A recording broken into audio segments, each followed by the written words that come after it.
ny fanambaram-pananana. Anisan'ny fepetra ngeza be hoentina maneho ny fahavononana isoroka sy hiady amin'ny kolikoly ny fanambaram-pananana. Ko dia isaorana ianareo nahatsapa an'izany fihetsika izany izay manara-dalàna, satria voalaza teo ilay voatondro ny lalàna manao hoe mitovy endrika amin'ny fanaovana kolikoly ny tsy fanambaram-pananana. Raha zay ataoko hoe fandika-dalàna iray izay ihany fotsiny aza dia efa azo ilazana fa vonona ianareo ampiseho fihetsika izay mifanaraka amin'ny lalàna ary tsy mandika lalàna. Mankahery ianareo amin'ny fanatanterahana ny adidy satria mety ho fihetsika mahadeidery izany fa asehontsika eo amin'ny fiasantsika andavanandro, ny fankatoavantsika sy ny fandalantsika, ny fahamarinana sy ny mangarahara, satria izay ihany koa ny fotokely bebe ao anatin'ilay fanambaram-pananana ho asehontsika amin'ireo mpiara-miasa amintsika, mpiara-monina amintsika, mpiara-belona malagasy toantsika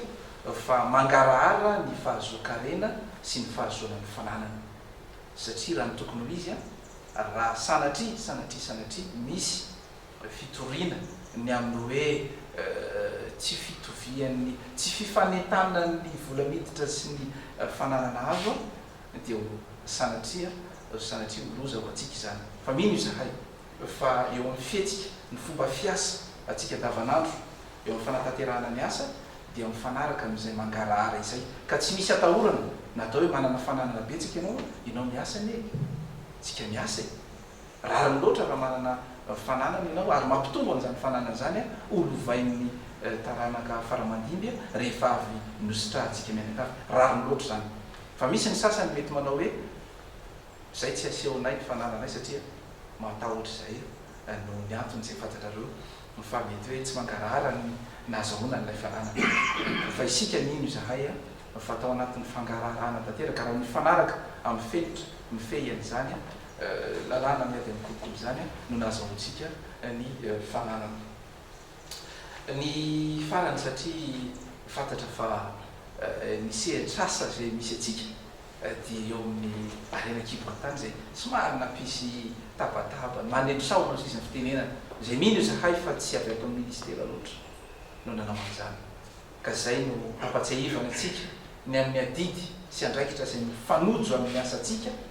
ary anaovantsika an'izany araka ny tokony misy, satria miandrandra amin'izany fanatanterahana zany andraikitra